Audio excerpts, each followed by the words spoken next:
For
the contact of the bishop, please.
Standing for the national anthem to be followed by the National Open University of Nigeria's anthem.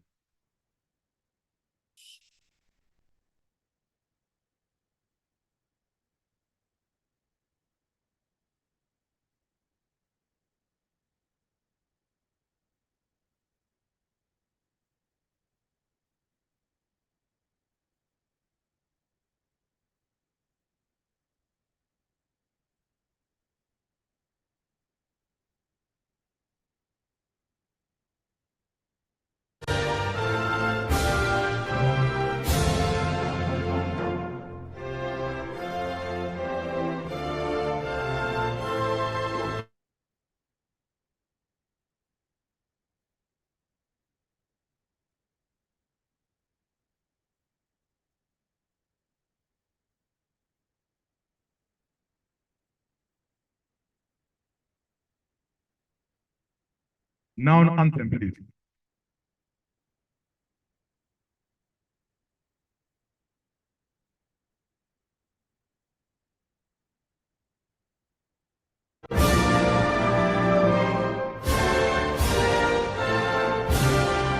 Noun anthem.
gentlemen, I welcome you to this program as one of the activities lineup marking the 13th Convocation ceremony of the National Open University of Nigeria. Our distinguished ladies and gentlemen, before we begin with the program, permit me very kindly to want to recognize some very important dignitaries joining us here, marking this 13th Convocation ceremony starting today. It is with great sense of honor that I welcome before our gathering here the Vice Chancellor of the National Open University of Nigeria, Professor Olufemi Peters, well seated here and sandwiched in the midst of his principal officers. Sir, you're most welcome. Let me also seize this opportunity to welcome the Deputy Vice Chancellor in charge of academics, Professor Chidu Mafiana. Sir, you're most welcome. The Deputy Vice Chancellor in charge of administration, Professor Isaac Bosworth. Sir, you're most welcome.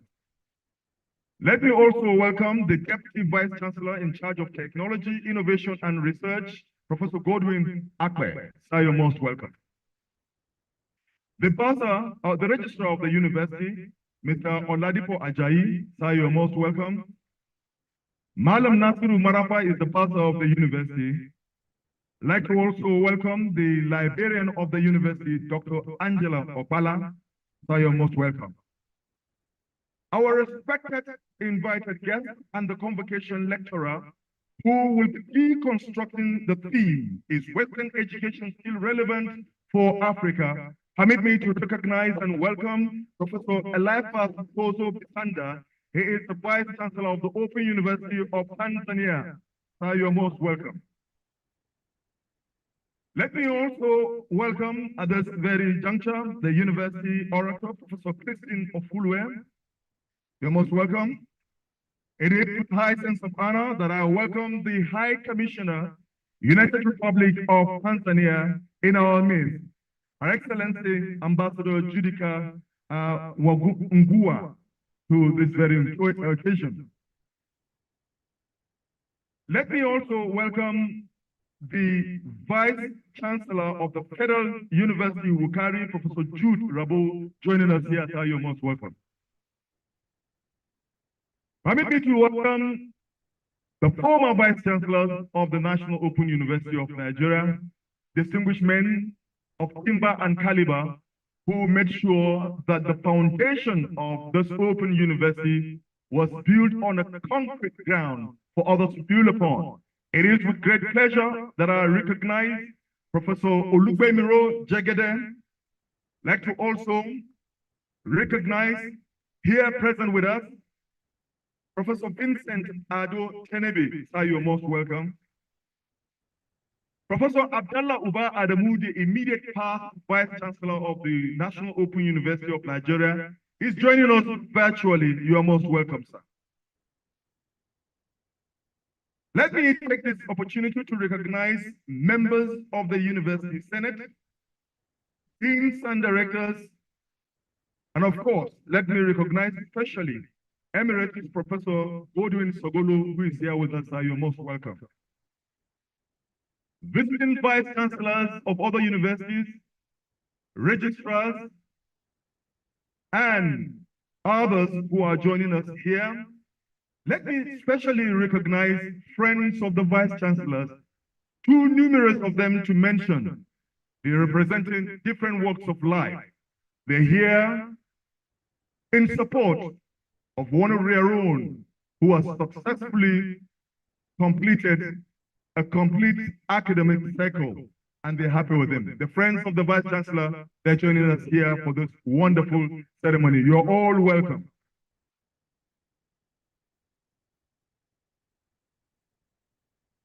Let me at this moment also recognize our high valued and prized graduates, without whom we will not be here for this ceremony.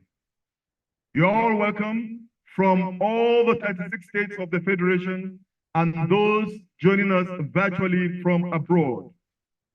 Members of the media, distinguished ladies and gentlemen, once again, you're welcome to the 13th Convocation Lecture of the National Open University of Nigeria.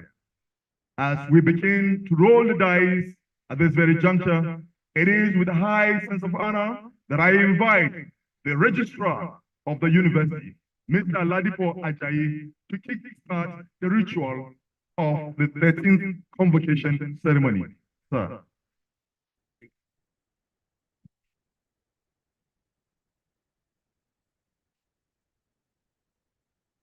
Mr. Vice Chancellor, sir, may I invite you to the Convocation lecture open, sir. Please, sir.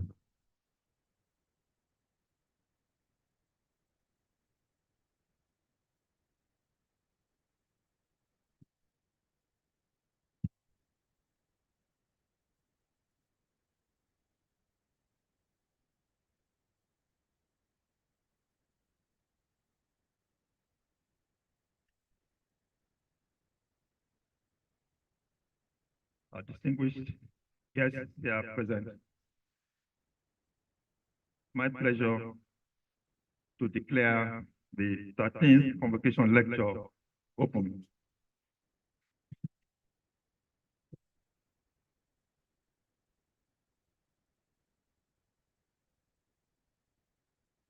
The principal officers of the National Open University of Nigeria here present, the members of Senate that is here present,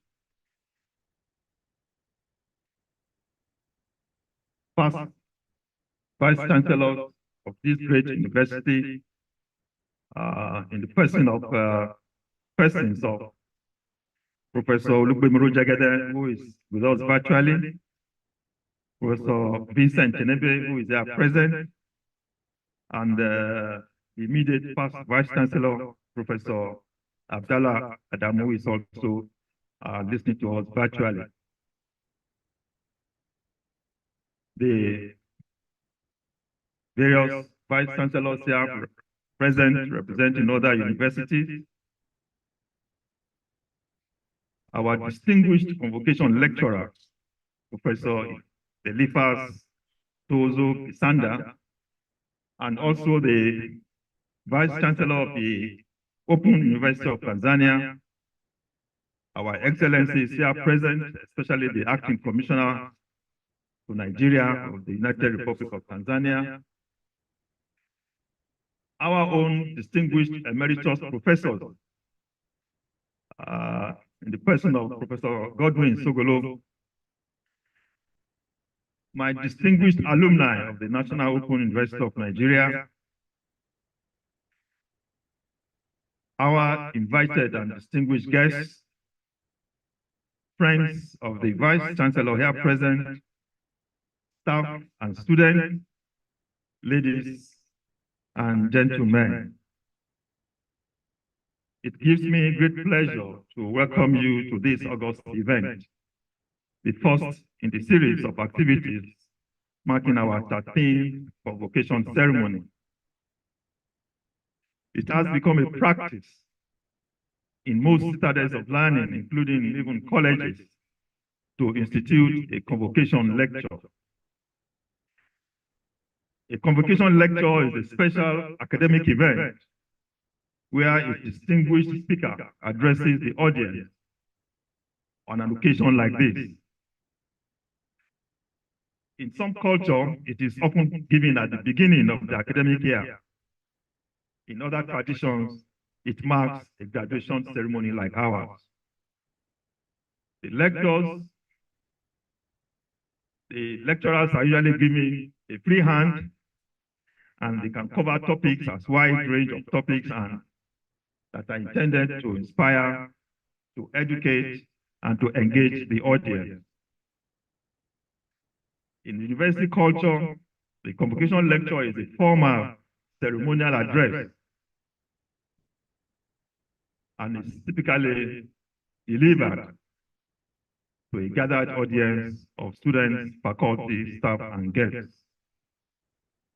Of his own choice, the speaker may decide to have a variety of topics such as the importance of education, current trends in the specific field, societal issues, or indeed personal experiences.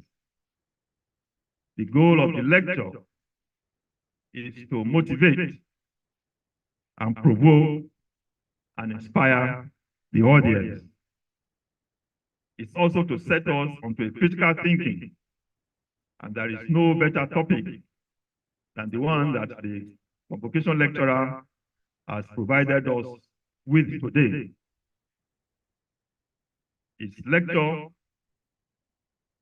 is as germane as it should be. It is Western education still relevant for Africa?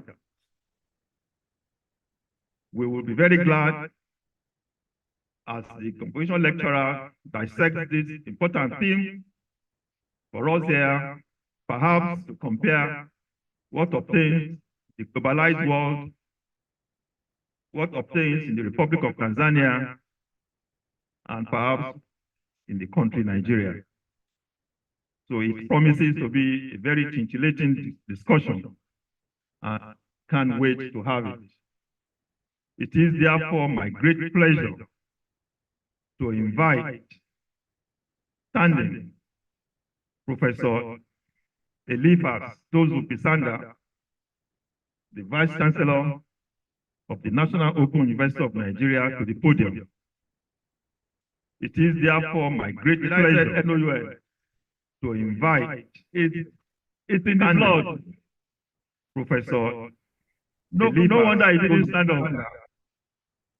The Vice Chancellor. Therefore, my great pleasure to invite Professor Eliphas Tozu-Pisanda, Vice Chancellor of the Open University of Tanzania, to the podium. It's in the blood, Professor. No wonder he didn't stand up. The Vice Chancellor, my great Excellency, distinguished guests, ladies and gentlemen, Vice Chancellor of the Open University Forum is at the podium.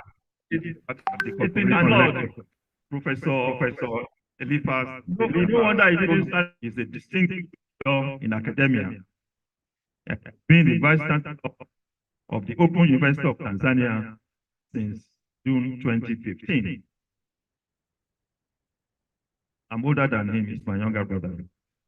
Professor, with a rich background in mechanical engineering, in academia, journey in academia, being mastered by remarkable achievements of Tanzania contributions, June 2015. His academic journeys commenced with a Bachelor of Science in Mechanical Engineering from the University of Dar es Salaam, with a rich background followed by a Master of Science in Metallurgical Engineering from Canfield University, United Kingdom. Professor Pisanda furthered his academic journey by obtaining a Doctor of Philosophy degree in Material Science from the University of Bath, with a background followed by a Master of Science in Metallurgical Engineering. Professor Pisanda's illustrious career spans over several prestigious institutions. Furthered his academic journey by obtaining is assuming the role of Vice Chancellor at Open University of Tanzania. He has held significant positions at various Master of Science, including the University of Dar es Salaam. Pisanda is dedicated to his career service. Over several thereafter, he proceeded to the University of Namibia. Thereafter, to the Kigali Institute of Science and Technology in Rwanda. He has held significant positions at the University of Tanzania, including the Tanzania previously as Deputy Vice Chancellor, Regional Service. Over several as Deputy Vice Chancellor, Academics, thereafter the Institute of Science and Technology in Education. Pisanda has played a vital role the champion of the online education at the tertiary level of the country. Over several experience in education, strategic planning and partnership development as effective technology the growth and development. Pisanda has played a vital role the expertise extends beyond traditional tertiary level of the country register Professor Tanzania, fellow of the East London of Engineers, Tanzania, as showcasing his commitment to professional standards and excellence. Furthermore, expertise in the field of education have been recognized by prestigious bodies, including his appointment as a fellow in Tanzania, London of Engineers, Tanzania, as in addition to his academic and professional endeavors of excellence. Professor Pisanda is furthermore involved in various national and international initiatives. He currently serves as the chairman of the UNESCO International Commission of Tanzania, and holds positions in prominent educational academic and professional endeavors. Second Vice President, African Council for Distance Education, member of the Executive Board of the Distance Association of Southern Africa and the Southern African Regional Universities Association. Professor Pisanda is also the UNESCO Chair of Curriculum and Teacher Education at the Open University of Tanzania. Throughout his career, Professor Pisanda has demonstrated unwavering dedication to advancing education, fostering innovation, and shaping the future of learning. His leadership at Open University of Tanzania and his contributions to the field of education exemplify excellence, integrity, and the relentless pursuit of knowledge. Distinguished guests, ladies and gentlemen, it is my singular honor to present our guest speaker. Please, I want you to welcome Professor Eliphas as he delivers the 13th Convocation Lecture of the National Open University of Nigeria with the theme, "Is Western Education Still Relevant to Africa?" Thank you very much.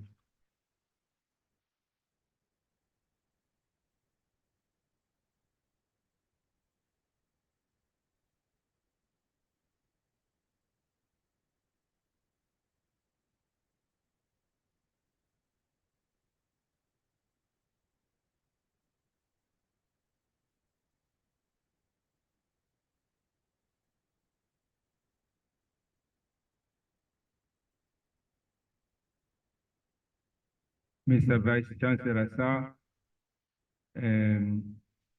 the Deputy Vice Chancellors, distinguished members of Senate, Registrar, the librarian, deans of faculties, heads of department, members of the Alumni Association, of course, representatives from the other universities, distinguished guests to this lecture. I particularly acknowledge the former vice chancellors of NOUN, those who are online, and the one who is present. I also recognize the members of the alumni, the graduating students, and of course, many viewers who are viewing this session online, including my colleagues in Tanzania. I also recognize the presence of members of the press, and of course, I wish that all protocols are observed. Ladies and gentlemen, let me start my lecture by thanking you, Mr. Vice Chancellor, for inviting me to come and speak at this auspicious occasion of your very well-known university. This invitation came to me as a surprise, but I could not refuse it just because I recall that in November 2022, you also attended our convocation that was held on the lakeside city of Mwanza in northern Tanzania. So I kindly took it as a practical expression of the fraternal relationship that continues to exist between our two open universities. But also, of course, I saw it as a very sweet, quick revenge on your part, Mr. Chairman. Ladies and gentlemen, members of the Convocation, my speech will hang on the underlying question which is being asked all over Africa by policy makers, educationalists, and even the ordinary system. Is Western, or I rather call it colonial, education still relevant in Africa? And I want to start my presentation by playing a few video clips which will show you what the public outside thinks and what has happened during the course of it. Can we have the videos, please? I really think it's about time our country, the education service, and the government started to review our education system. I just watched an interview between KSM and the lady who hosts the National Science and Maths Quiz. Guys, I really think it's about time our country, the education service, and the government started to review our education system. I just watched an interview between KSM and the lady who hosts the National Science and Maths Quiz. She said the guys who won the 2018 competition, the guys who won, assumed to be the brightest and the best, went for a competition in Brazil and they had to drop out because they couldn't take part of the competition. Because apparently when they got there, it had everything to do with practical, and they couldn't do it. And these are the youth that are supposed to take the country to the next level. They can write down everything they know about engineering and science, but they can't put it into practicals. I suggest we scrap up that National Science and Maths Quiz thing and start to put things like National Science and Maths Innovation Construction, something tangible. Every year, government should give at least every secondary school, let's say 10,000 Ghana cedis for them to come up with innovations that are tangible and physical to help our fishing industry, agriculture, health sector, something that we can see. Chinese students go for practicals and they come up with knapsack sprayer and something to help our farmers. That is what pushes a nation forward. We have an education system which is archaic and outmoded, and the people sitting on the top of the educational system don't have the fungus notion of how to fix this system. And we are educating people with baggage and nonsense. What courses are they doing now? Political science, what science, human resource. What are those things doing to our economy? How is it fixing people? And we are surprised there is high graduate unemployment. What do they come to do? I have a friend whose brother just employed an Indian in the country. Now the guy is manning their small company. They produce rubbers and the rest. Now the Indian is being paid $1,000 a month. This is a friend of mine who could have employed me because I'm a graduate. But you know what he said? The Indian can fix the machine when it breaks down. What can I do about the machine? Nothing. I'll start papers, planning, community development, all those nonsense. Now this is 5,000 Ghana cedis that is going to a foreigner's pocket, which could have come to my pocket to take care of my people in my country. And we sit down there and we talk big English on those podiums when our education system is messed up and nothing seems to work. What we should start to understand is that retentive memory is different from being intelligent. Creativity and adaptive intelligence is what fixes a nation, not ability to memorize what the lecturer taught you. We have lazy lecturers sitting around. All they do is go to Google, download anything about something, and just come and teach. They don't even have books of their own. They are sitting there. As at now, we can't create incubators. We can't do things that can help our own system. We can't build tractors. We can't things that can help us. We can't do any. I have a friend who had the opportunity to go to school abroad. He went and learned welding. Political science and all that. Our ignorant education system will look down upon a skill like welding. He's welding an oil company and he's making millions of dollars. Because what do we just being a welder in an oil company? Then you tell us we should go and learn political science and all that nonsense. And come and sit down doing nothing. Here are the youth that were supposed to be the brightest. They got to a competition and they had to drop out. Because what we teach in our schools, just empty practical, nothing to improve our lives. Being able to have to memorize text and handouts doesn't make you intelligent. Looking at your society, looking at the problems we are facing, and being able to fix it. It's very sad. It's very sad. I feel sad today as being a Ghanaian. Look, living in a country that does not Spending money understand going to workshops about the concept of education. calling If you yourself don't want to professors say, go to and what sort YouTube of and watch the interview of the CEO of Apple. The Apple it's very company. sad. It's He very is the sad. I CEO feel of one sad of the today as being a wealthiest companies. Ghanaian. Last year, Living in a country that does not understand anything Go and watch an about the interview about concept him of and about what education. he said If you about doubt what China. I'm saying, go to YouTube He said and in watch the China, because of interview the of the high level CEO of skills of Apple, the available Apple in company. China, He is the CEO that of is one why of the the companies wealthiest are companies. there. Last year, they hit We $1 have trillion. industrialized our educational Go and system, watch an and interview about him graduates and come out about with what he just said about tickets China. and no sort of He skill said they are in whatsoever. China because of the high level of Our corporate skill call the politicians sit there available and do in the bidding China. of the Americans and the That is why Federal the Reserve companies and are do there. whatever they want, and the We country have is just moving into industrialized the our drain. educational system, and graduates come out with just Our papers, education. You wonder why no a sort Ghanaian of gets a skill master's degree, whatsoever. gets to the UK or the US, And our and they put corporates you call in the the supermarket politicians to sit sell. there and do What the skills bidding do you of the have? Americans and the Federal They are Reserve going and do to whatever they they want, are and making the country cars, is just moving into motorbikes, the drain. TVs, 3D television. They are Our manufacturing. They you are wonder doing why it. a Ghanaian gets a master's degree, gets to And the what use will UK you or be the to them? US, and they put you in the supermarket to If you sell. have a degree What in skill do political you science, a have? master's degree in human The resource, economy is and developed Nigerian by science, skills. They what are is making that? cars, motorbikes, It's not engines, sad. fridges, Look at the elite televisions. of They our are society. Ask them what their manufacturing. children They are should doing be in the things. future. What Lawyer, all those of what nonsense. use will you be to them? No one is saying those If professions you are have a not degree in good. political science, a But master's look at degree our in country human resource and and actuarial think science, what is twice. that? I am not an economist, but I So know sad. that Look they at the said elite of our society. Ask them what their children should be in the future. Lawyer, all those nonsense. No one is saying these professions are not good. But look at our country and think twice. I am not an economist, but I know that they said if has been fundamental to the global prosperity of the advanced countries. When Africa had a role to play, it has a role as a raw material producer. We will not allow sub-Saharan Africa to escape that. Okay, we do everything to keep sub-Saharan Africa where it is, also impoverished.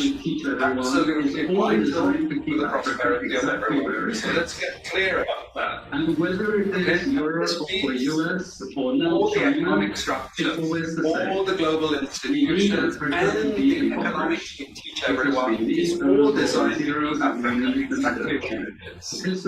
And whether it is Europe or US or now China, it's always the same. We need Africa to be impoverished because we need those raw materials and we need them to listen. That's the message. It doesn't mean to say that there's nothing Africans can do. Of course there is. This is what it's about. Because if Africa does do something different, I assure you living standards of all those in Europe, North America, and Asia, They have to keep doing what they're doing. that is a big price to pay. I assure you that the West is not going to allow that without a big It's the job of many Western academics to convince Africans they have to keep doing what they're doing. And to show them it's your fault that you're poor. It's not our fault. It's your fault that you're poor. This is what we do in academic institutions. We know the basic forces that have caused this undevelopment. We know it's colonization. We cannot afford to allow Africa to industrialize and start producing. So we will do everything to stop that. And I'm going to show you how we actually do it. We have stationed rapid industrialization. In the earlier period, we had Japan and Korea and Taiwan. Rapid growth, sucking in raw materials from Africa, driving up the prices. After those countries finished industrialization, then sub-Saharan African growth rate again fell. Sub-Saharan Africa is condemned to this role. We need new structures to materials in countries where they were. Currencies are collapsing of these countries, and many of them are sub-Saharan countries. After colonization ended, we needed new structures to keep these countries where they the were. hypocrisy about transparency and First of those is shit aid. like that. It's not true. But And we give them aid. Country after country. Aid for what? Actually, we give them aid And if the repressive president does not regimes. accept the loan, That's all. All the hypocrisy about transparency and democracy bullshit like that. It's all bullshit. But it will go to country after country offering loans. And if the president did not accept the loan, you really believe you have democracy? it's just economics. It's economic warfare. Who has all the stuff So we declare war on the poor. It happens everywhere. It happens in the country. The rich and the poor. Of course they do. You really believe you have democracy? Come on. Keeping them on the Who has all the subsidies and income support? The WTO is designed to build that. The largest budgets in the world for supporting their farmers are Europe. US. You see, we're keeping them dependent. We're keeping them on a string. This next round of the WTO is designed to block that. To block anyone else getting on top of the ladder.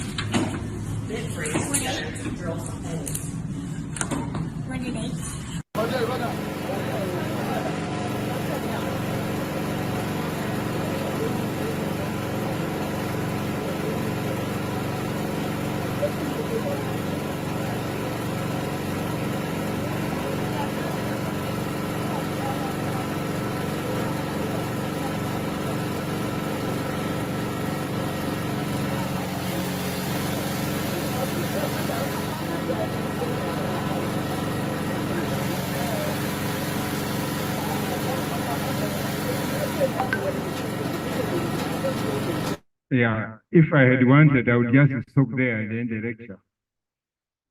Because we have seen it all and heard it all. But let me say that in every country in Africa over the past 10 years, we have been trying to undergo some kind of reforms in our education system. In Tanzania, we just finished the process of reforming our education system that puts more emphasis on practical skills than theory. Why are we reforming our education system and coming up with new educational policy? It is because the present systems have failed. The present systems have failed us.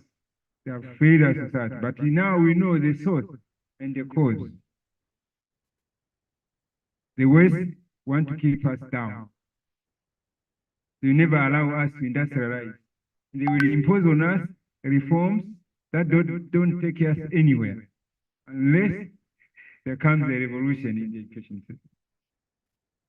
Our graduates don't have any practical skills, and most of them cannot find jobs because they are employable.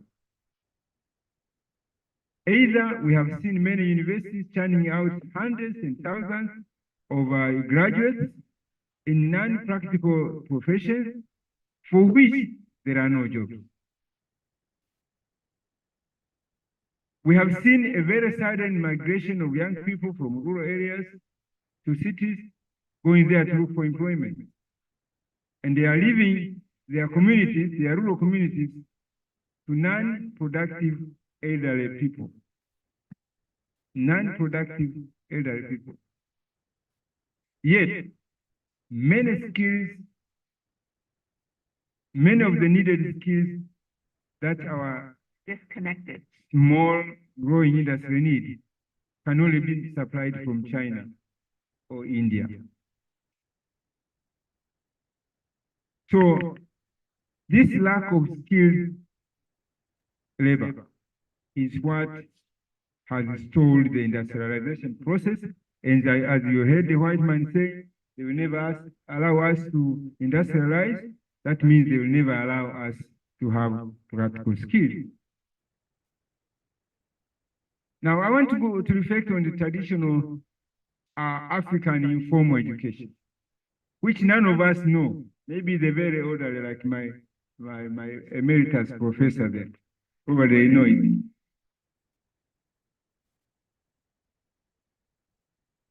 The traditional African educational system was very informal.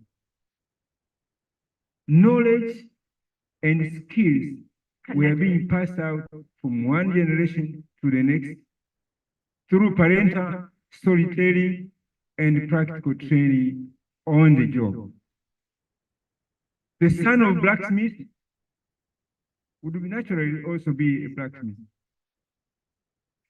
Similarly, the son of a potter would also become a potter through apprentice training and mentoring.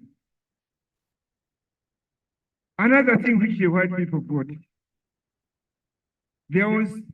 before there was no prescribed duration of any training. Nowadays, every training, you say at one level, 1 year. So you waste a whole year trying to relearn what you already know. Wasteful. There was no certification or no accreditation of any training. Nowadays, you have to be certified and accredited. But then, if you are a good, competent tailor, people will come to you. They don't care about certificates. If you are a competent potter, you make nice, durable pots, they come to you. They don't care whether you have a certificate approved by the accreditation board or whatever. If you are a good carpenter, they give you a job. Now recall that before the colonization of Africa, in the early part or later part of the 18th century, most of our African communities were sustained by agriculture, fishing, animal keeping, and of course that is an skills.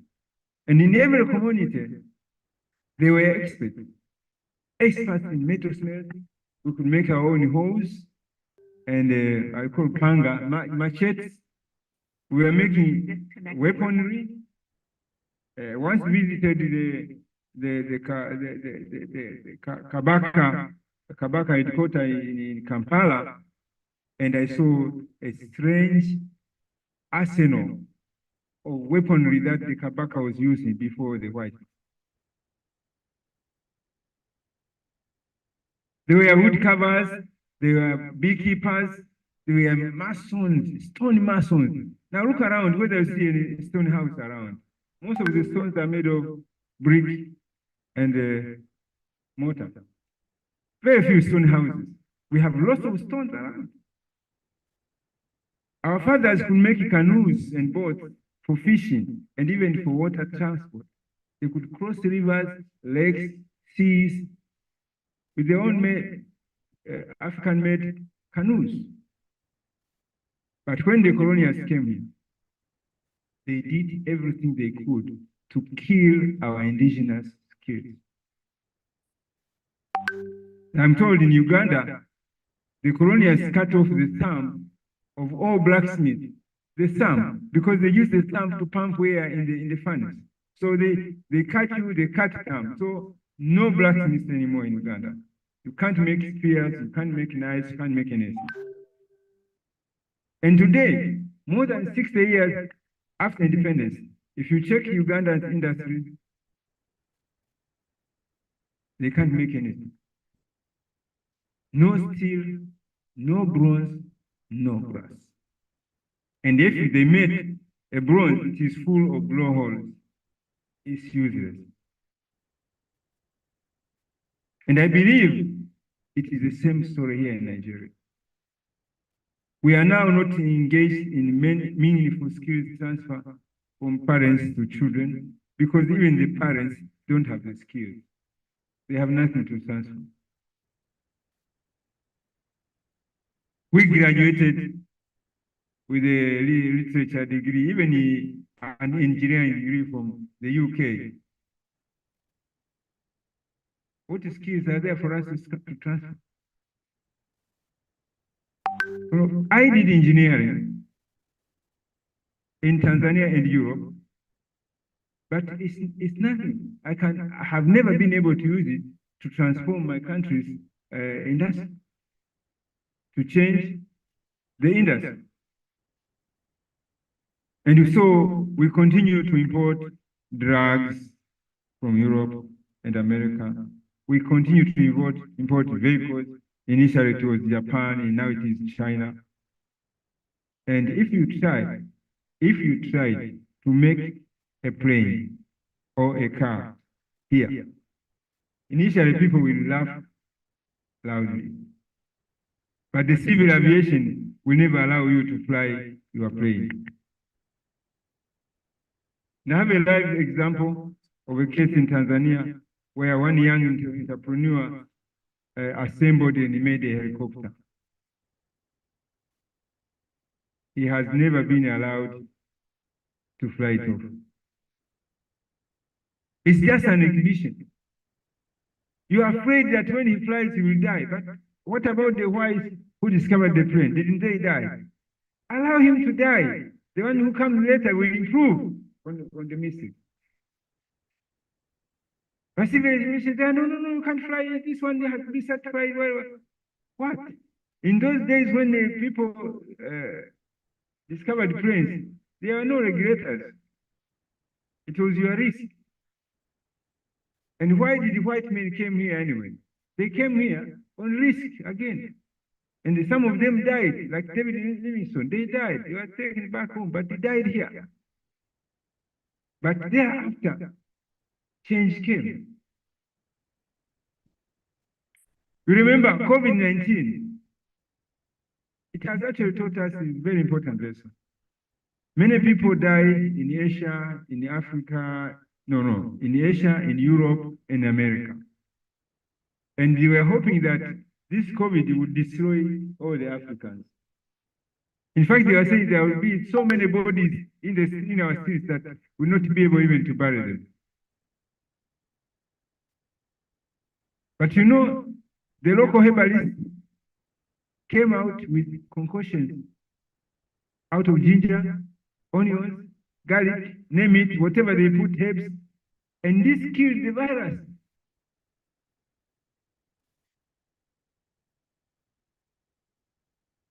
And not so many people died. In fact, the World Health Organization did not recognize those concoctions, even up to now. And hence they were not prescribed in their hospitals. Most doctors do not want to prescribe it. And some rich people, they went to big hospitals, Aga Khan, what, which were admitting only Western drugs. They are administering only Western drugs. Give you injections, you pay a lot of money before you get admitted if you have COVID. And then when you die, you pay a lot more money to take the body. But the poor people swallowed smoke, they inhaled steam, mixed with the eucalyptus leaves and other things. They drank these concoctions of garlic and ginger, whatever, and they survived. I really salute all our traditional herbalists for saving our country. I salute them. What is colonial education? Dear members of the Convocation, when the powers of Europe met in Berlin, Germany, in 1884, they divided this continent like a piece of cake. They sliced that, not bothering whether they are slicing between tribes, between nations. They just slice. You belong to France, you bring to Britain, you bring to German, you bring to Portuguese, you belong to all those nations in Europe. As a consequence, today, there are some tribes in some countries that find themselves under different administration, different rulership. The Ashanti tribe, I took as an example, in West Africa. Some of them under British, some of them under the French. The Maasai in East Africa, some of them in Kenya under British, and others in Tanzania under Germans. And this replicates over and over again almost in every country. And this is why this portioning of Africa done in 1884 has been the source of many conflicts among some African nations. Now, I was reading somewhere, and I got this from Lord Macaulay. Lord Macaulay was a member of the British Parliament, and he wrote this in 1835 about Africa. He said, I have traveled across the length and breadth of Africa. I have not seen one person who is a beggar, who is a thief. Such wealth have I seen in this country, such high moral values, people of such caliber, that I do not think we could ever conquer this country unless we break the very backbone of this nation, which is her spiritual and cultural heritage. And therefore, I propose that we replace her old and ancient education system, her culture, for if the Africans think that, oh, that is foreign and English is good and greater than their own, they will lose their self-esteem, their native culture, and they will become what we want them to be, a truly dominated nation. This is a big secret. The white man on the screen was just saying it over and over again. And this is how Europeans developed a strategy to make us dependent on them, to make us ignore our own culture and our own values and embrace their values. They are now bringing homosexuality, you know that. Yeah? That's another way of reducing our population, isn't it? If we all become homosexuals, no children will be born. And I'm told by friends that by 2050, how many years now to 2050? Just less than 25 years. Europe will be an Islamic continent without a jihad.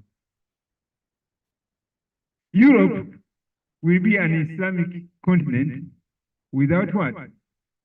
A jihad. Because only the Muslim and the black people migrating to Europe are reproducing. The whites are no longer reproducing. They are homosexual. The population of the white people is going down, while the Asian and the Africans who moved there, they are going. I mean, the majority of them are Muslims. Who is the Prime Minister of England now? An Indian, and another black man is now Prime Minister of Wales. So soon we are going to take over Europe.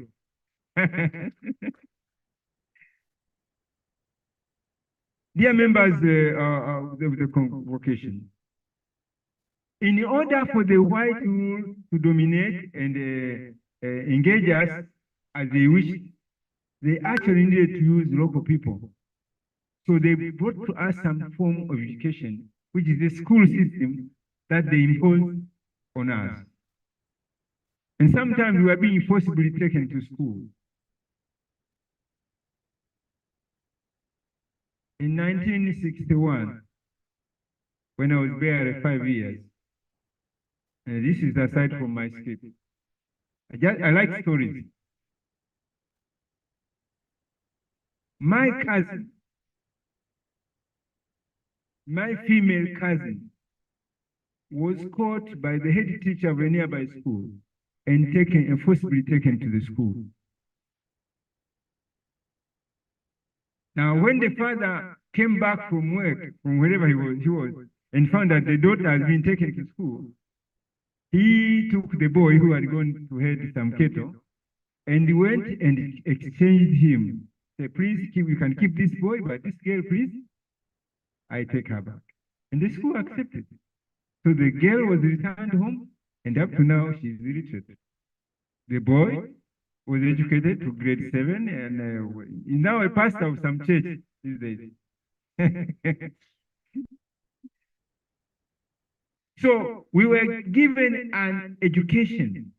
We are supposed to be secretaries, messengers, clerks, and not managers, and not engineers, and not doctors. So some of the courses we are not taught in our schools. And this is a colonial mentality which has been practiced all over Africa. You heard from my CV, I worked in Namibia for 3 years. And being an engineer, I was requested to join the group that was providing tuition to school teachers who did not know maths from Namibian schools. Because during the colonial system, they are not taught math. And so here are these adult students who don't know completely, even the basics of mathematics. And I'm supposed to give them a tuition. I didn't stay long. I resigned. Why did I resign? One day I gave a very simple mathematical computation. 1/3 plus 1/5. And the student wrote 1/8. I mean, where do I start to teach this person that 1/3 plus 1/5 is not 1/8? And so I asked, how do you get it? They say you multiply the ones on the top and you add the ones on the bottom.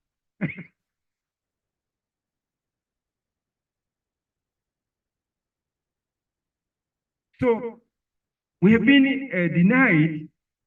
We have been denied of technology. Even the technology we are teaching now is not really the real technology they are doing in their country. You saw the kids in Europe.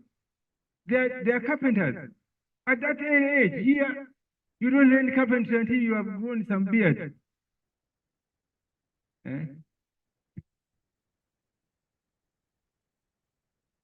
We were denied critical thinking and ethical skills, and we were only taught how to follow orders, how to memorize information. Today, we haven't changed. Our tests, our examinations, they're all testing whether we're able to remember, memorize, and recall information that was taught in the class. And assessment has not changed. We have introduced a lot of science and technical subjects, but we don't ask for the reproduction of the skills they have learned. But no, we ask them difficult computation they have to do and say they have passed with first class, and that's it. And up to today, we look very highly at persons who got their education in Europe or America. We say, I got my PhD from Ibadan. My PhD from NOUN. But you say you got your PhD from Cambridge. Yeah, you are in.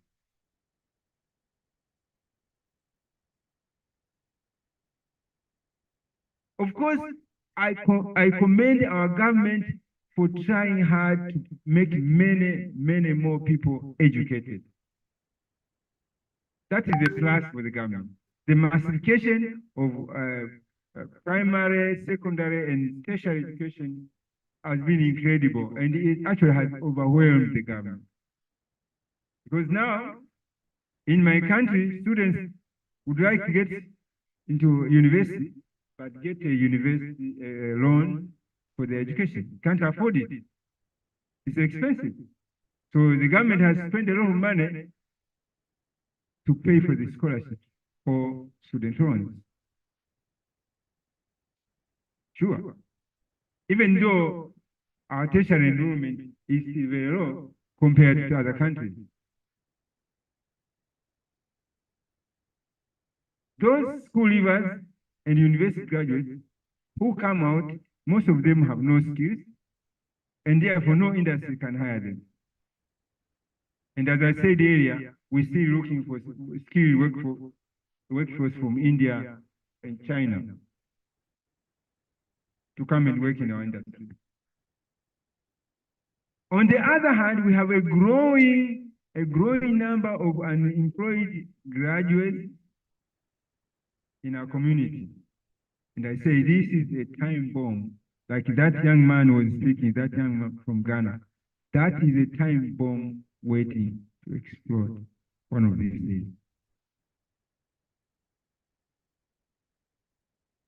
And I say, how does the current Western education differ from ours? Because they brought their education system here, but they already departed their house. They are doing something else.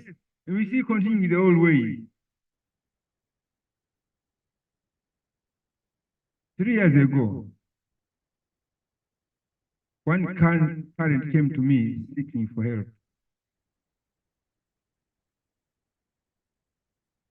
He went to the UK to do his PhD, and he took his family with him. And one of the kids was in grade 11. But she was 16 years. Because according to our way where we train our people from 7 years onwards, by the time she gets 16, I was still in grade 11. So she went to the UK with the father. When she got there, the father took him to the school. Then they asked her, how old are you? She said, I'm 16. She said, oh, you're supposed to be in high school. So they put her in Form 6. Only 1 year to university.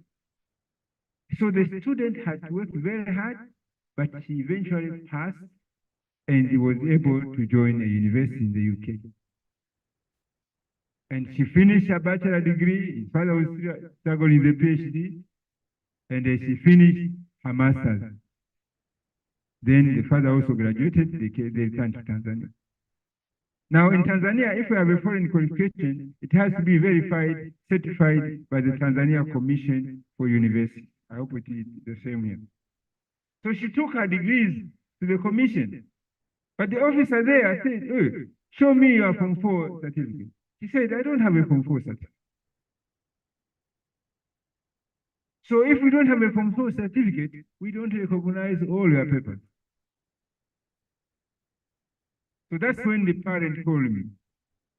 And I engaged with the CEO of the regulator, Tanzania Commission for University. And I told him that you guys should be thankful that a student who left here with a Form 3 was able to pass Form 6 and go to university. It means your education is good. You should be congratulating her instead of punishing her. And that's how things came back, and this student was accepted.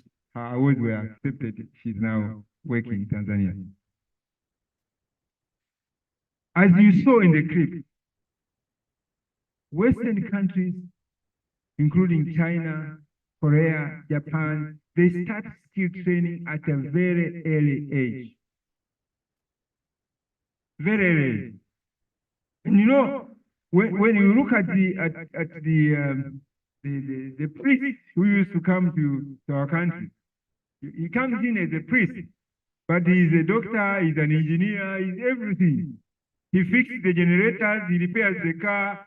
You know, those guys, they know everything. And this has started when they are young. In South Korea, 95% of all students who start grade 1, they earn a degree. In other words, tertiary enrollment in South Korea is 95%. In sub-Saharan Africa, the average is 9%, 9 to 10%. But South Korea, 95%. And when you finish a degree in South Korea, you don't get a job. You don't. You have to go to a vocational school. Pivot. Get a skill. When you get a skill, then you can get a job.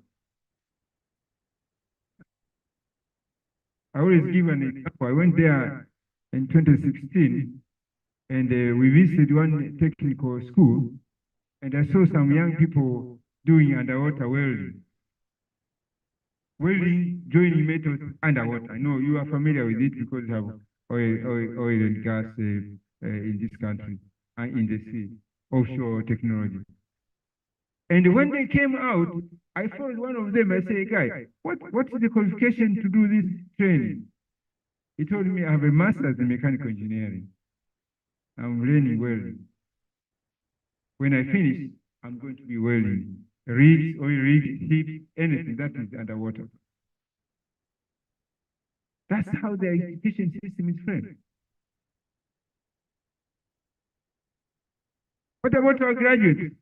You tell them to go to vocational training after their bachelor or master's degree, and they will spit in your face.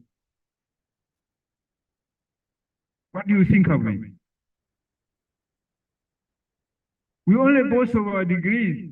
We hang them on the wall. Go to Europe, not find anybody hanging a certificate on the wall. Nobody. When they finish your doctorate, they hide their away. They're going to work according to what is available, according to the skills they have. If you don't have any skills, they work in the restaurant. At least they can wash dishes. And most of us who studied in the UK, we know it. Those who went to America, they know it. I remember when I was doing my PhD, I needed some extra money. The scholarship was not enough. So I went out looking for a job. And I got a job in a security company. So I was actually a security guy. That's why I respect the security people out there. I have high respect for them. Because I did their job for 2 years. My colleague was working in a restaurant. And he was telling me that the dish is so big, you have to go inside to wash it. Eh? It's not a strange story. We know about it. Dear members, the education in European countries is different from ours. First of all, progress from one level to the next depends on age and not by passing some examination. And there is an age, which is 16 years, at which you cannot proceed into university unless you pass some examination. And I'm told in Finland, kids don't write any exam until when they are 16. And that is the exam they write when they want to join university. Now you wonder how come? Of course, it's simple to explain. It's simple to explain. The teacher to student ratio is favorable. You have one professor teaching 5 students. If they fail, it's the professor who has failed, not the student. Yeah? Let's think about our African situation where you have 100 kids. You have no time for any one of them. As a result, even our pass marks are different. I put something there. I don't know whether the PowerPoint has been put, but A in Korea, South Korea, A plus is 99 to 100. And A disconnected. 96 to 98. A minus 94 to 95. B plus 91 to 93. B 88 to 90. B minus 85 to 87. Connected. C plus 82 to 84. C 79 to 81. C minus 76 to 78. D plus 74 to 75. D 72 to 73. D minus 70 to 71. Anything below 70 is failed. I just recall when my kids were in lower primary school, if they come home with a score below 80, I would normally scorn them. How could you get 70? How could you get 65? I would just twist their ear. They must score something high. But my wife was doing a course with the Open University of UK at that time, in the UK, she had to hide her papers. Because when she gets 60, for her, it's a B plus. She has passed either. But for the kids, it's a fail. It's strange. If you look at our African scoring rate, range, we still very low. 70 is already an A. And for me, whenever I scored a 71 or a 72, I was very, very happy. It doesn't matter. The guy who got 100 and me, we are just the same. We all get A. You never even count when you are computing the GPA. So with our local systems, we can say it's because we have many learners, but no, perhaps it's the way we are examining. Maybe we are just asking the students to remember what we taught them and not to show what they know. If we were asking them to show what they know, they all score well. Yeah. You always use this very simple example. Why do we test people's English by asking them questions to fill blanks or whatever? Just ask the student to write their life history from the time they are born up to in English or in Kiswahili or in other language. That you can measure their understanding of the language in their own way. A simple question. And who will fail to explain? You check the grammar is correct, where it is wrong, you give it wrong. But we bring very interesting Spanish stories, you tell them, memorize this, and then you ask them what they still remember. It is not education. As I said earlier, South Korea, one of the most developed countries in Eastern Asia, after the Korean War, 1946 or 48, that country was ravaged by war between North and South Korea. They were in poverty, and their level of development was much below even ours at that time. But look at them today. Their GDP, $20,000 per annum.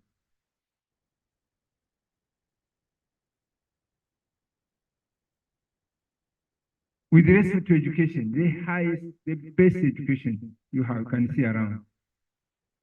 Now, see what they are doing now in technology. Now they are surpassing the British and even the Americans. They are doing strange things.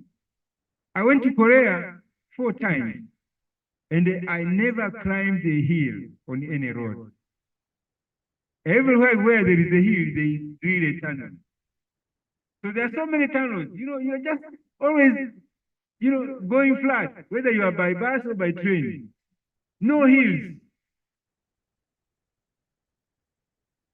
You can drive for 10 kilometers on a bridge above the sea. They've done it. Our graduates are unemployed,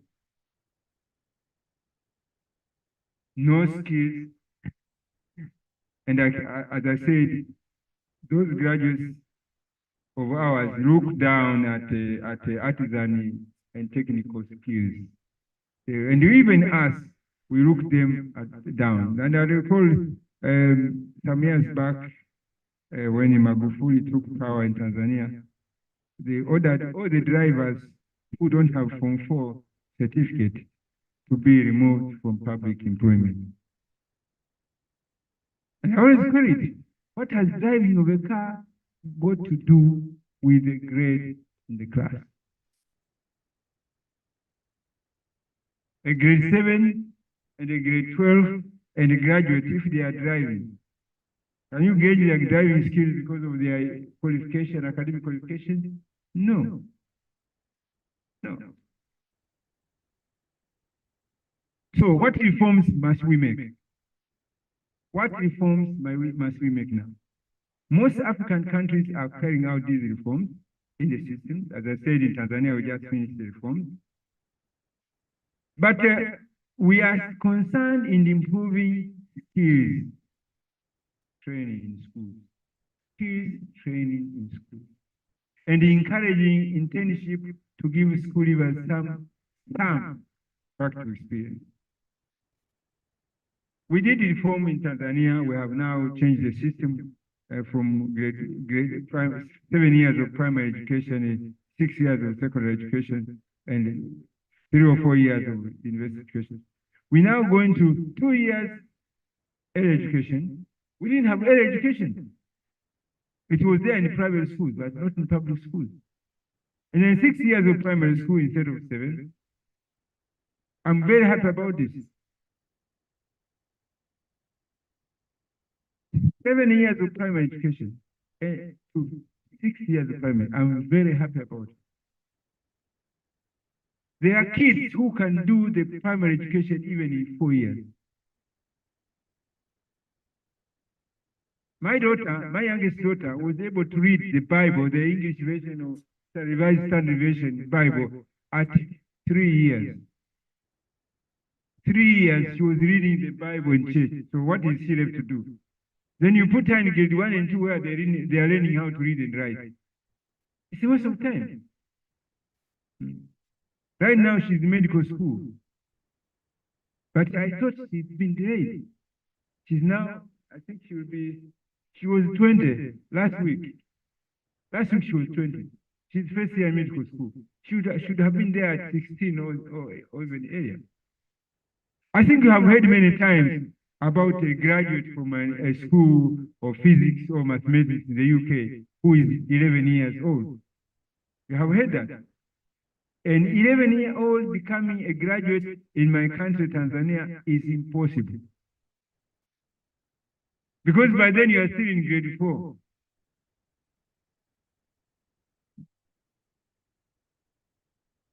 And we marvel. You mean we don't have intelligent people here? We have. But it's our systems which you never allow them to move.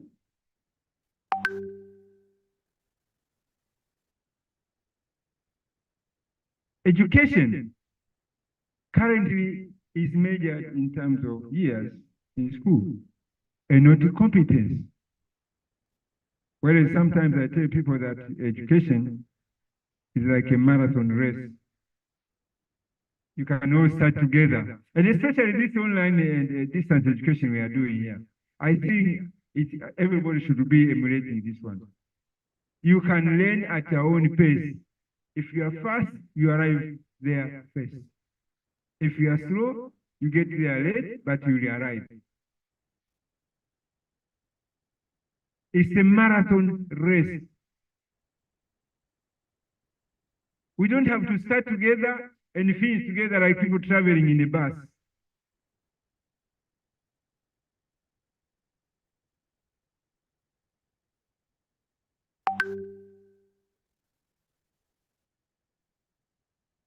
You know, one member of parliament in Tanzania asked a question to the Minister of Education. He said to him, Minister, tell me, who did a research anywhere that shows that a student must spend 1 year for each grade? There is no answer up to now. 1 year, 1 grade is something that the British and the Americans brought into us, the colonialists, to keep us not moving. Maybe to mature in the school. Because if you allow young people to go out working, you saw that small kid who was doing tailoring. You know, he doesn't need years to graduate as a tailor.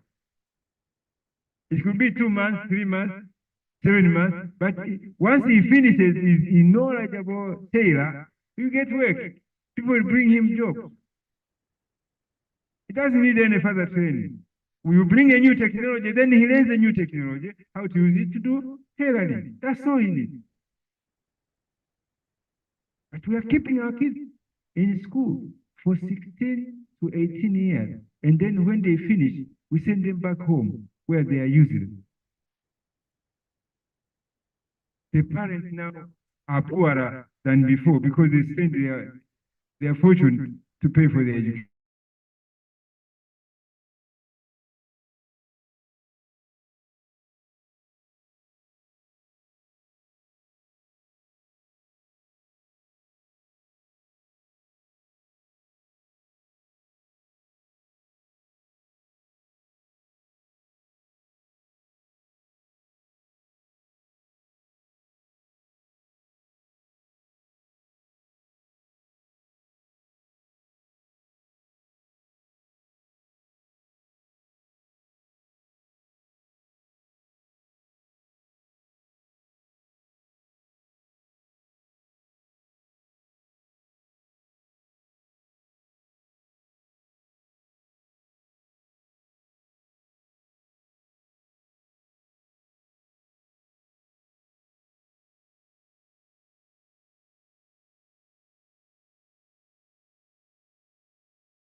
On the computer in the university, where when you want to go into a computer room, you have to take off your shoes.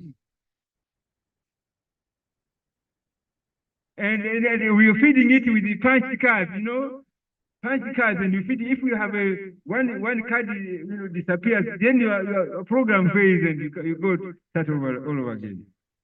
In those days, books were very scarce. There is one book only in the library. Maybe the teacher has borrowed it, so you don't have it. So you go there, you spend half an hour, 1 hour in the issue, what we call it, nothing, catalog desk. You get the catalog, get the book, and then it tells you where the book is. You walk around until you find the location, and then on the location, there's another paper there of the book. This book has been borrowed. Come next week.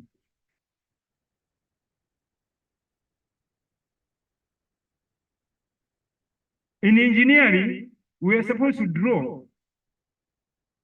Every engineer has to do drawing. And for mechanical engineers, more importantly, you not only draw in pencil, but later on you have to trace in ink the drawing. Now, if you are drawing and the ink spills on your drawing, what happens? You throw it away. You have to do it all over again. So we used to spend nights in the drawing lab. In the morning when the people are coming from breakfast, is when you are going from the drawing office. You didn't sleep the whole night because today is the deadline. You have to finish the drawing. We didn't have computers. We were not allowed to use calculators. Guys, we are not allowed to use calculators. My youngest daughter, one day she was giving me a lot of trouble. I thought I should give her some difficult questions to solve so that I can do my work. Because she's always, girls are very much close to their fathers. So she was always around me. Hey, please, I want to read your book. And I'm busy doing my work. So I decided to get some difficult computations, addition and multiplication, and division. And I thought this will keep her busy for some while. After 5 minutes, she was there. She had done all of them correctly. Then I asked her, hey, how do you do it? I said, I use my mom's phone.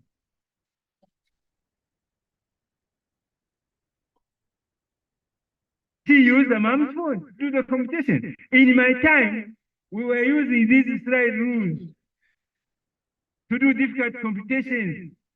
There's another type of slide rule. Yes, the secular one. I used to like the secular one because it was easier to put in a pocket than the other one. And we used those, and we studied for 4 years. Today, the students doing engineering today, they have not only calculators, but computers, laptops. Then there is AI, ChatGPT. You ask them a question quickly, they go there, they find the answer. They don't have to go to the library, by the way. If they go to the library, they are just looking for a convenience place to study, not for the books. One day I was going around the shelves in my library, in my university, and all the books I touched, none of them has ever been borrowed. Because when you borrow, they write a piece of stamp, whatever. You are supposed to return the book, it's stamped there in the book. And all of them were playing new. That's in the library. What's the problem? That the students they don't really read the books because they can get access to the books online. And when they get them online, they can download them, the books become their own. Okay? 3 years ago, the University of Dar es Salaam established a new library. And when the Vice Chancellor was giving a speech to inaugurate that library, he said that that is the biggest library in the country with 800,000 collections. 800,000, not even a million, 800,000 collections. This is supposed to be the biggest library in the country. And I was amused because on my mobile phone, I have a digital library with 80 million books. I have 80 million books right in my pocket. And if I need any book, I download it, it becomes mine. I cannot do the same with the university library. Now my question is, we did engineering for 4 years under those difficult conditions. Why are these students today doing the same time? Why are they still studying engineering for 4 years when they have everything at disposal? I mean, those who are doing architecture, it's even more interesting because when you are drawing, in those days, we had architectural students also. If they are drawing a 20-story building, they have to draw every floor and label it, every floor. So you have 20 drawings for each floor. Today, they just draw one floor. Then they say, duplicate, duplicate, duplicate. All the floors come in a split of a second. And if they made a mistake, they say undo.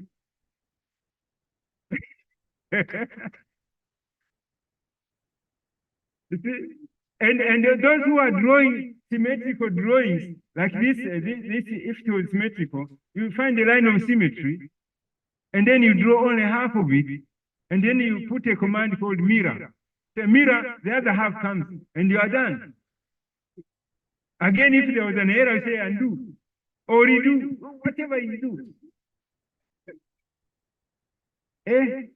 Why is it 5 or 4 years still? And I put that question to the Vice Chancellor at the Inter-University Council of East Africa in 2016. We were meeting somewhere in Kigali. And I asked the Vice Chancellor, none of them could give me an answer. Why is it the problem? Is it us professors or what? I think we need to be free. We are entangled. Yeah. We are entangled. We are not free to make changes. We are afraid of making changes. I would rather keep those students in the industry for the remaining part of the year instead of keeping them in campus. Let them do the coursework in the theory for 2 years and then spend 2 years in industry. They become practical engineers.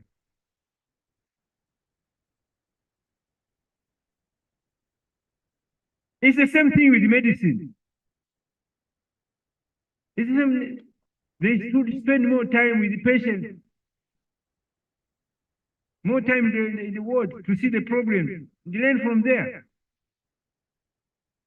My grandfather was a traditional herbalist, and he used to take me along whenever he went to the bush to look for herbs. I always carried the bag. He would pick this, and sometimes he would tell me, this is. And I remember whenever we were playing football, if somebody got hit on the leg and they begin to swell, I used to go outside and put some leaves, some type of leaves. I come then scrub on his leg. I used to do that. And even today, I have been able to overcome diabetes by traditional means. Yeah. I can tell you, for 5 years, I was on insulin. 5 years. 2013 to 2018. I was on insulin injection every day. Then I started reading different books, different sites in the internet. I discovered that, oh, I can overcome this by doing just a few tricks, few things. Garlic, okay, okra, and chia seed. And after 2018, I dropped the insulin and I'm still alive. And you never know that I have diabetes until I tell you. Nobody will know until I tell them. It's because we left the traditional methods of healing. We gone to Western medicine. We left our own. And as I said about COVID, it's only our traditional healers who overcome the COVID. What is going to come after COVID-19? I don't know. I can't speculate. I want to conclude my speech. These are my concluding remarks. While the West is determined to keep us Africans where we are, we must take affirmative action to get out of this mess they have imposed on us. An education system that keeps us poor while our resources are being taken away should be changed by any means. Our education should be focused on the societal needs so that our youth are prepared to participate in the local economy when they leave school. We should not think about them immigrating to Canada and the US and UK. Some of them are dying in the sea, trying to cross the Mediterranean Sea, thinking there's milk and honey the other side. Those who graduated previously from our colleges and universities, even those who are going to graduate tomorrow, if they cannot get gainful employment, they must be encouraged to go back and undertake technical and vocational education, gain new skills that are relevant for this age. In the age of the internet and the fourth industrial revolution, with so many achievements, including artificial intelligence, Internet of Things, big data, digital analytics, etc., our nominal education system has been disrupted. Our education system of years of study has been disrupted. I mean, what does it make if you told me that the River Nile is the longest river in Africa? Okay, that's good enough. Why should I memorize how many miles it has? What use is that? Eh? And then we look at the colonial history. They tell you that Kraft Rebman is the guy who discovered Mount Kilimanjaro. How? Where there are Chagas living on the bottom of the mountain. They have never seen it. I mean, history, I don't know psychology. What psychology is, I don't know. But I know that philosophy is about ability to think about issues and analyze them. We should start philosophizing about our education system and suggesting how to change it. Learning no longer takes place in the classroom. It must take place in the field. That's the knowledge that sticks and stays.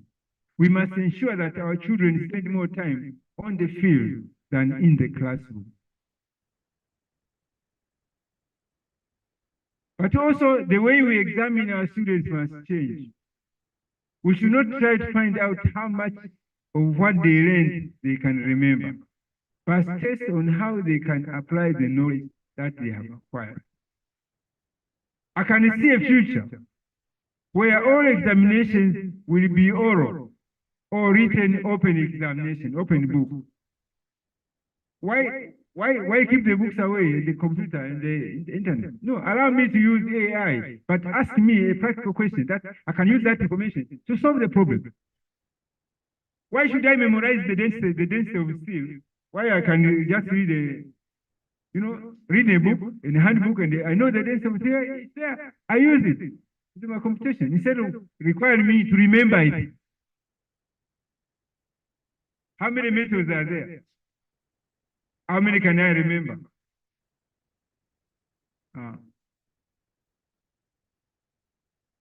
So we should allow students to use any tool available to solve a problem, even AI. You know, some professors are scared of AI because for them they have not changed. They're going to ask the same questions they asked 10 years ago. They're going to use the same question model today. It doesn't work. You have to shift gear.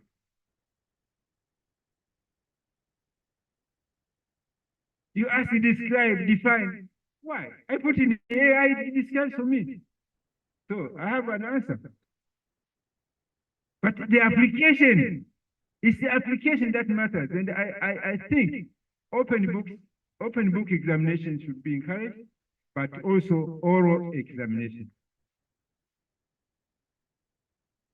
Because you can now know what is left in the head after studying, after learning. What is left? That's what you're going to be tested. What has been left?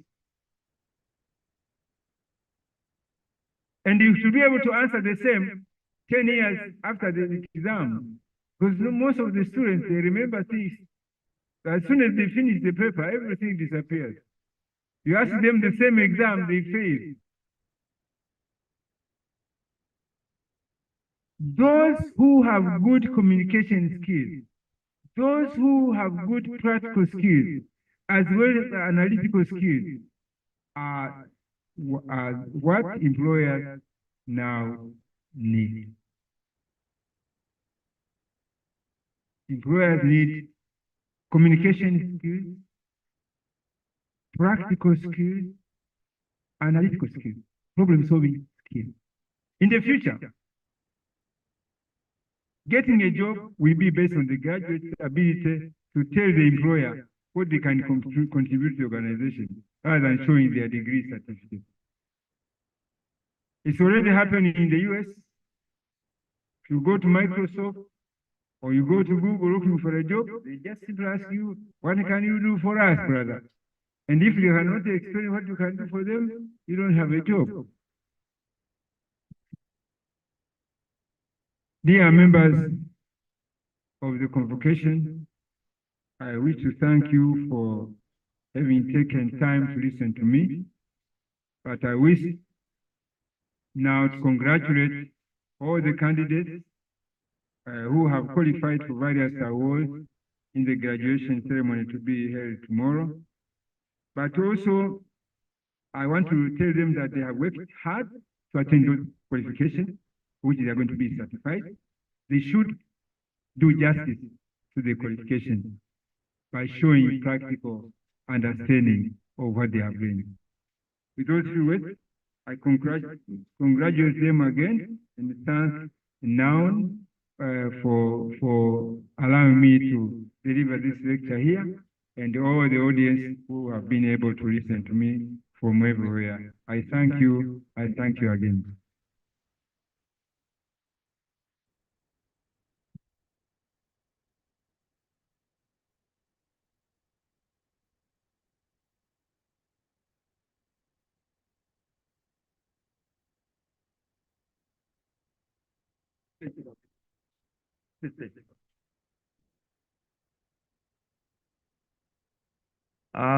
Thank you very much, distinguished audience. When I gave the introduction to the speech, I had I had made statements to the effect that the speaker is at liberty to take us to any journey that he wanted to take us.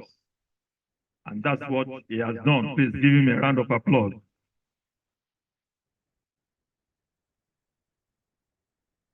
Through his lecture, our convocation lecturer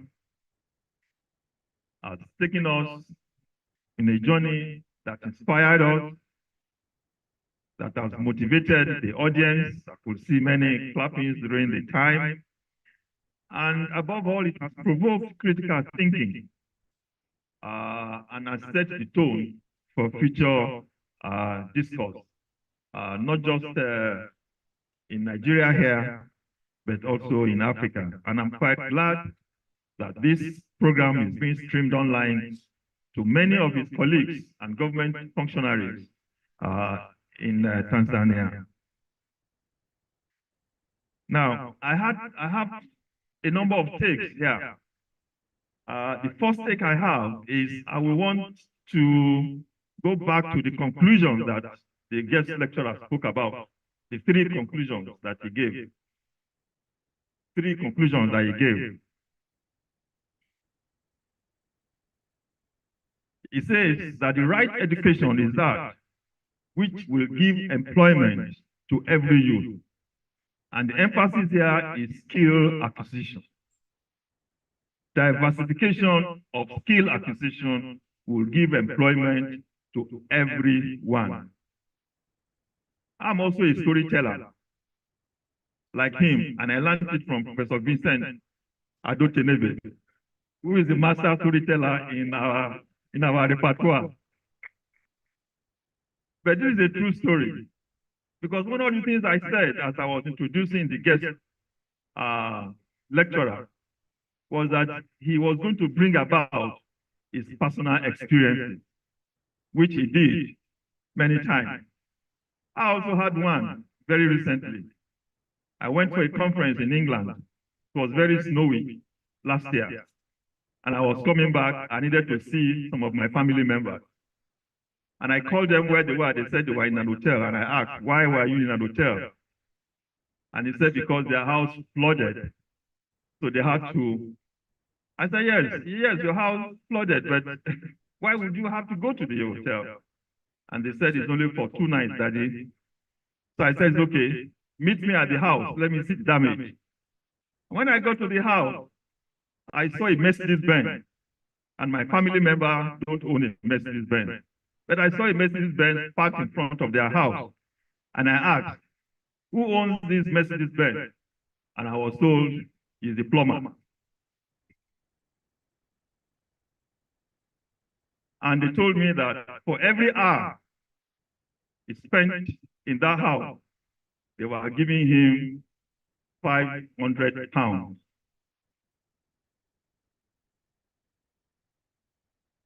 Of course, I asked my family member, don't you think you need to change your profession? The second thing he said, please go back, I've not finished. The second thing he said is that the right education is that which will enable our youth to use existing natural resources to bring self and national development. And our guest speaker exemplified that beautifully well in the health sector that he told us. And for many of us who are here, his father, he told us, was a herbalist. And many of us also have experienced that in our growing up in Nigeria, but we have all abandoned it. He's telling us that we should go back to it. And the third one, which applies to this National Open University of Nigeria and to the Open University of Tanzania, is that learning today, education can be anywhere, anytime, and not necessarily in the classroom. Please give a clap of a hand for that. But before I end, the most important thing that he has said is that we must be aware of ourselves. And therefore, I'm going to go into another story. Beware of ourselves. And it's the story of Mr. James and two assholes.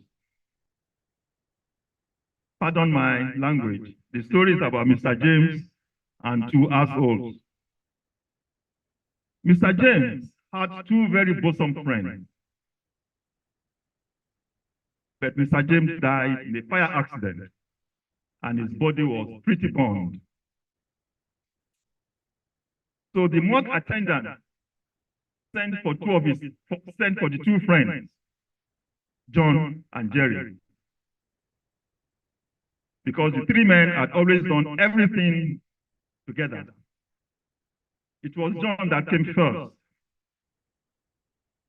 When John got to the morgue, the mortician, the attendant, pulled back the sheet over the body of James. And Mr. John looked at it and said, no, this face is brightly burnt. This is not James. Then the morgue attendant thought this was rather strange. Isn't he a friend, bosom friend? Then he called the second friend, Jerry. The Jerry came also to the morgue to identify their bosom friend. And when Jerry got there, he also told the morgue attendant to pull over the body to see. And when he saw that he couldn't identify him, he said, no, this guy is pretty well burnt up. It can't be James. Then the morgue attendant asked, how do you know that this guy is not James? And Jerry said, James had assholes. And the morgue said, what? He had two assholes? And James said, yes. In fact, everyone knew he had two assholes. Because every time we went to town, the folks would say, here comes Jerry and the two assholes. The message should not be lost on us. Africa must first identify itself before it can move forward. On that note, please congratulate once again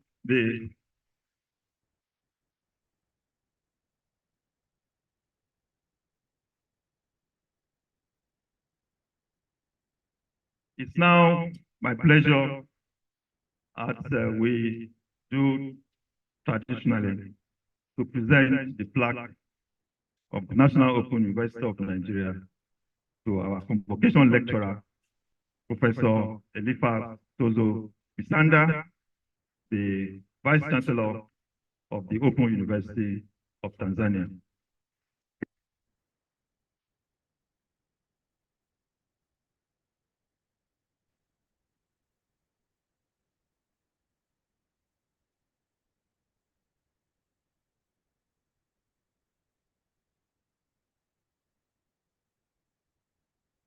Thank you very much. You may take your seat.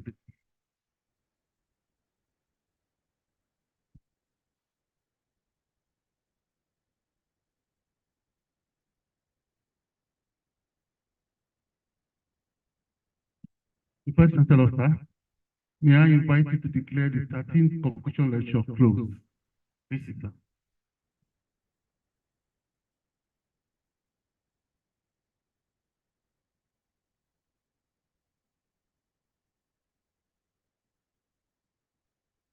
Distinguished invited guests,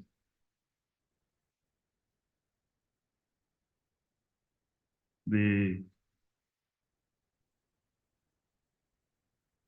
Senate and management and staff of the National Open University of Nigeria, which is to thank all of us who have come to witness the beginning of today of this convocation for this year. We want to acknowledge the presence of the emissary of His Royal Majesty, our Chancellor Designate, Omonoba Nedo Ewuare II CFR, who have witnessed this occasion. I also want to recognize the acting ambassador, or is it high commissioner, because it's a Commonwealth country, high commissioner, for her presence at this convocation lecture. Therefore, my honor and privilege as Vice Chancellor to declare this convocation closed. Thank you. Thank you very much, my Vice Chancellor. Just before we depart this auditorium, to add to the plumbing job of the VC, Vice Chancellor, kindly permit me to say this just before we depart. Yeah, there was this doctor who invited a plumber. Oh, all right, the register has overruled. So thank you very much. So may I at this moment ask that we all be on our feet for the closing right.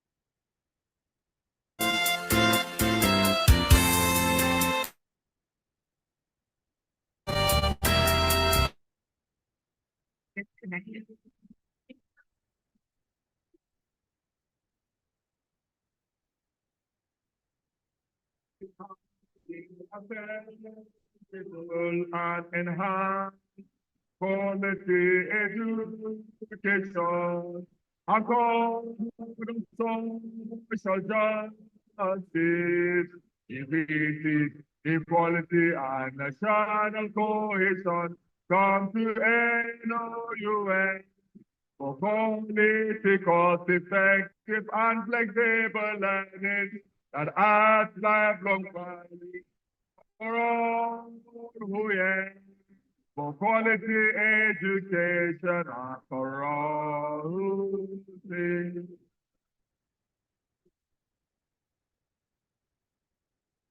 The national anthem now.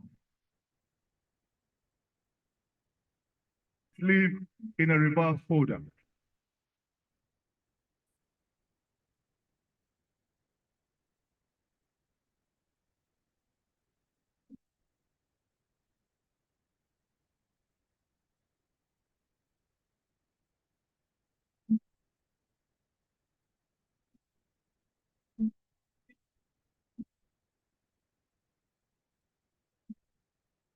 Please, we ask you remain standing while the Vice Chancellor's procession takes its leave in reverse order.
Ladies and gentlemen, and this finally brings to the end of today's program. Like I said earlier, there will be dinner for our special guests later on this evening Tomorrow we begin with the investiture of the Oba of Benin as the Chancellor of the University, and that will be preceded by the convocation ceremony proper. We hope to see you then. Until that time, my name is Ambrose Bernard Gowop. Thanking you all for being part of this 13th convocation lecture and its survey.